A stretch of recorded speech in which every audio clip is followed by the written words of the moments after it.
L'apôtre Paul. L'apôtre Paul, oui, c'est ça. côté. Non de la part des hommes, ni par un homme, mais par Jésus-Christ et Dieu le Père, qui l'a ressuscité des morts, et tous les frères qui sont avec moi, aux églises de Galatie. Que la grâce et la paix vous soient données de la part de Dieu le Père et de notre Seigneur Jésus-Christ, qui s'est donné lui-même pour nos péchés, afin de nous arracher du présent siècle mauvais, selon la volonté de notre Dieu et Père, qui soit la gloire au siècle des siècles. Amen. Le seul vrai évangile. Je m'étonne que vous vous détourniez si promptement de celui qui vous a appelé par grâce de Christ pour passer à un autre évangile. Non pas qu'il y ait un autre évangile, mais qu'il y ait des gens qui vous troublent et qui veulent renverser l'évangile du Christ. Mais quand nous-mêmes, quand un ange du ciel annoncerait un autre évangile que celui que nous avons prêché, qu'il soit anathème, nous l'avons dit précédemment et je te le répète, à cette heure, si quelqu'un vous annonce un autre évangile que celui que vous avez reçu, qu'il soit anathème, et maintenant, est-ce la faveur des hommes que je désire ou celle de Dieu? Est-ce que je cherche à plaire aux hommes? Si je plaisais encore aux hommes, je ne serais pas serviteur du Christ. Je vous le déclare, frère, que l'évangile qui a été annoncé par moi n'est pas de l'homme. Car je ne l'ai ni reçu ni appris d'un homme, mais par une révélation de Jésus-Christ. Chemin faisant, je vais vous lire autre chose qui va vous faire un grand bien et vous amener à une grande réflexion. Ce dont l'Évangile annonce aussi. Bon, le massacre de la nature, l'avidité menace notre demeure, elle sape les capacités de notre planète à nous assurer la nourriture et un cadre de vie, en fait, à garantir notre survie. Sans doute, êtes-vous bien conscient des dommages que l'avidité cause à la terre.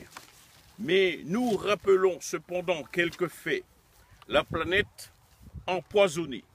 Déjà en 1962, dans son livre de Printemps silencieux, Rachel Carson s'inquiétait de l'empoisonnement de la terre par des pesticides et les déchets toxiques.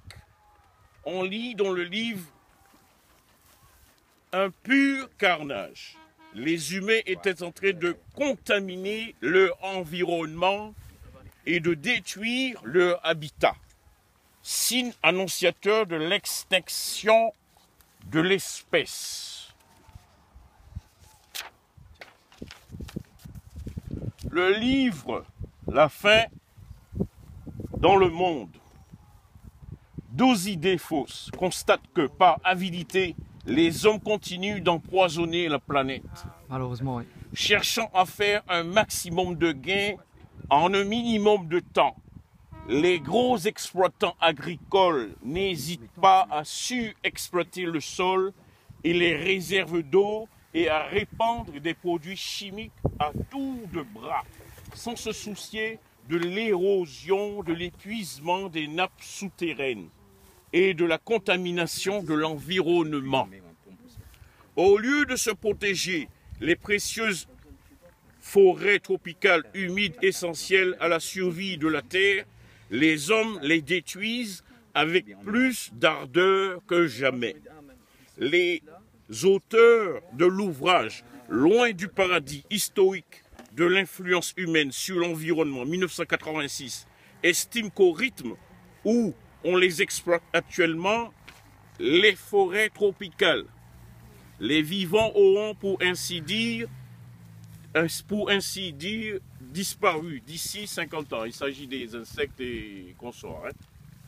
Des pêcheurs sans scrupules se servent de dynamite ou de poison chimique pour attraper le poisson dans les récifs coralliens, dont on dit qu'ils sont l'équivalent marin des forêts tropicales humides, à raison de l'abondance des formes de vie qu'ils abritent.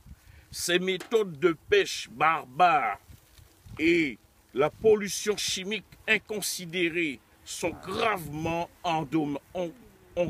endommagé une grande partie des récifs vivants. Les seuls responsables de nos malheurs, parlant de l'exploitation outrancière des ressources de la planète, il s'agit d'une auteure, Sridhar Ramphal, qui fut de 1981 à 1993 président de l'Union internationale pour la conservation de la nature et de ses ressources, utilise l'expression « le massacre de la nature ». La situation est-elle à ce point catastrophique? À titre d'exemple, s'il s'agit de Sridhar, parce que c'est difficile à prononcer, la plupart des cours d'eau de l'Inde ne sont rien d'autre que des égouts à ciel ouvert terrible, qui charrient les effluves bruts des villes et des campagnes vers la mer. C'est la pollution, sans fin. Quelle conclusion en tire-t-il? Nous sommes les seuls responsables de nos malheurs. L'avidité marque depuis des siècles l'histoire de l'humanité à notre époque. La survie de la planète est compromise comme jamais auparavant. Pourquoi cela? Parce que l'homme dispose de moyens de destruction toujours plus redoutables. Le livre Loin du paradis explique que, autant durant les 50 dernières années, nous nous sommes dotés des moyens chimiques et mécaniques de détruire efficacement d'autres formes de vie sur notre planète. Homo sapiens, en latin, homme sage, comme l'homme aime à se surnommer en toute modestie, détient un pouvoir presque absolu et n'exerce plus aucune retenue. L'organisation écologique Greenpeace a récemment prononcé un jugement sévère. L'homme moderne a fait du paradis, la terre, entre guillemets, un dépotoir et il est maintenant comme un gamin féroce, sur le point de se livrer à une destruction en règle de cette oasis de vie. Mais l'avidité ne menace pas seulement l'avenir à long terme de la planète, elle remet dès aujourd'hui en cause le bonheur et la sécurité de nos familles. Tout à fait, c'est ça. Hein. Donc, Frédéric vient à l'instant de nous faire un petit briefing quoi, par rapport à ce qui se passe aujourd'hui actuellement sur la nature. La nature qui est en train de se dégrader terriblement. On voit même au niveau des pôles, les glaciers sont en train de fondre. L'homme est en train de détruire la nature. Hein, Dieu a créé les cieux et la terre. L'homme est en train de complètement détruire la nature. Et c'est terrible. Vous savez, ce Dieu créateur a créé toutes choses. Et il s'est révélé en Christ, qui nous sauve du péché. Et aujourd'hui, vous avez ce privilège, vous qui écoutez cette vidéo, de pouvoir avoir cet accès donc, au royaume de Dieu, pour être sauvé. Donc nous allons poser des questions aux frères et sœurs, pour voir un petit peu leur approche par rapport à ceci. Donc, qu'en pensez-vous de votre part? Vraiment pour vous, est-ce que c'est grave? Est-ce que c'est grave pour vous? La destruction de la nature, ouais, c'est grave, puisque Dieu nous l'a donné comme un cadeau. Et voilà ce qu'on en fait, quoi. On détruit avec les usines, les voitures et tout ça, etc. En polluant un peu, en jetant tout à droite à gauche, on ne respecte plus. Donc, ouais, c'est grave. Un jour, tout ça sera repris. Et on aura le paradis éternel ou l'enfer éternel. Et pour toi, c'est venir à Christ, c'est essentiel. C'est une délivrance, c'est impératif. L'homme doit changer. Oui, c'est sûr. Ainsi soit-il. Claude, Patrice, pour vous, la nature est-elle en danger avec l'homme actuellement, comme nous l'avons cité? Et qu'est-ce que vous pensez de l'importance aujourd'hui de venir à Christ, de changer sa vie? fondamental. C'est fondamental. C'est Alors, on t'écoute. crucial. C'est crucial. C'est crucial de connaître Christ. Parce que l'univers a été créé par lui et l'univers est soutenu par lui, par sa personne. C'est sa personne qui tient l'univers ensemble. Donc c'est crucial de le connaître en tant que notre créateur. Ainsi soit-il. Et ne pas le connaître, puisque c'est le seul nom qui a été donné aux hommes afin qu'ils soient sauvés. Ne pas connaître son créateur, c'est être pire qu'un oiseau qui, lui, glorifie son créateur par ses chants, par les chants matinaux des oiseaux. Donc, toi, si tu n'es pas capable de connaître ton créateur, alors que l'oiseau, lui, qui est dans les arbres, lui, il connaît. Donc, c'est anormal. Toi, tu es sous le pouvoir de Satan. Tu es sous le pouvoir du péché. Tu as besoin de connaître Jésus-Christ afin qu'il te réconcilie, qu'il t'apporte la réconciliation avec ton Père Céleste. Afin qu'il te donne la victoire sur ta nature pécheresse que tu as héritée, que tu as hérité d'Adam.